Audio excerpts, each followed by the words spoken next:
కర్కాటక రాశి వారికి ఈ వారం మధ్యస్థ ఫలితాలు గోచరిస్తోంది. చతుర్థ లాభాధిపతి అయిన శుక్రుడు జన్మరాశిలో ఉన్నారు, అంత అనుకూలంగా లేదు. షష్టమ భాగ్యాధిపతి అయిన గురువు కూడా జన్మరాశిలో ఉన్నారు, కొంతవరకు గురువు అనుకూలంగా ఉంటుంది. అయితే దూర ప్రాంత ప్రయాణాలు కావచ్చు, ఉద్యోగరీత్యా వ్యాపారరీత్యా చిన్న చిన్న ఇబ్బందులు ఆటంకాలు ఉండే అవకాశం గోచరిస్తోంది. జన్మరాశిలో గురువు బాగున్నప్పటికీ వ్యయంలో రవి బుధులు, లాభస్థానంలో కుజుడు ఉన్నారు, భాగ్యంలో శని వీరికి బలంగా ఉన్నారు. ముఖ్యంగా ఒక పని అనుకుంటే అది నెరవేరే అవకాశం గోచరిస్తోంది. అయితే ఇక్కడ అందరూ 10% కష్టపడితే 100% రిజల్ట్స్ వస్తాయి, కానీ మీకు అలా కాదు, 100కి 100% కష్టపడితేనే రిజల్ట్స్ అనేవి ఏర్పడుతుంది. అదేవిధంగా రియల్ ఎస్టేట్ సంబంధించిన విషయాలు బాగుంటుంది, భూ సంబంధించిన విషయాలు బాగుంటుంది.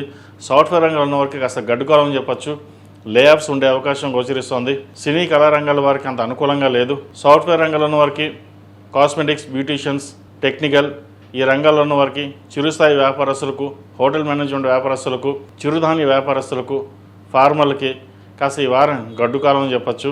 కష్టాన్ని తగిన ప్రతిఫలం చాలా తక్కువగా ఉంటుంది. అదేవిధంగా ఈ రాశిలో జన్మించిన విద్యార్థులకు చాలా అనుకూలంగా ఉంది.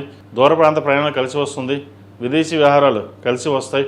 అష్టమంలో రాహు ఉన్నారు, బలంగా ఉన్నారు వీరికి అష్టమంలో. అదేవిధంగా ద్వితీయలో కేతు కొంతవరకు బలంగా ఉన్నారు. దశమాధిపతి పంచమాధిపతి అయిన కుజుడు లాభస్థానంలో ఉన్నారు. కాబట్టి భూ సంబంధించిన విషయవహారాలు, టెక్నికల్ రంగం సంబంధించిన విషయవహారాలు సానుకూలంగా ఉంటుంది. ఒక వ్యాపారాన్ని ప్రారంభించాలి అని అనుకుంటారు, భాగస్వామ్య వ్యాపారాలు కొంతవరకు అనుకూలిస్తాయి. జాతకరీత్యా భాగస్వామ్య వ్యాపారం చేయొచ్చా చేయకూడదా అని ఆలోచించి నిర్ణయాలు తీసుకోండి. మన కర్కాటక రాశి మన వరకు వ్యాపారం బాగుంటుంది, భాగస్వామ్య వ్యాపారం బాగుంటుందని అనుకుంటారు, కానీ అందరికీ అది పనిచేయదు.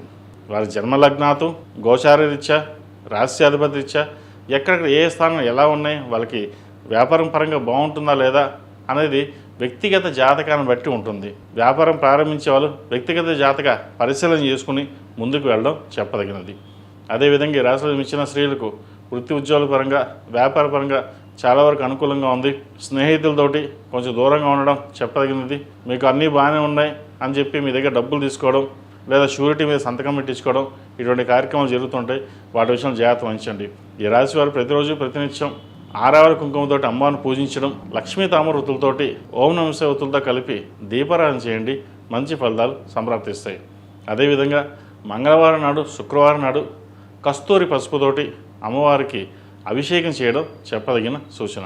ఈ రాశిలో జన్మించిన వారికి కలిసి వచ్చే సంఖ్య 4, కలిసి వచ్చే రంగు మిల్కీ వైట్.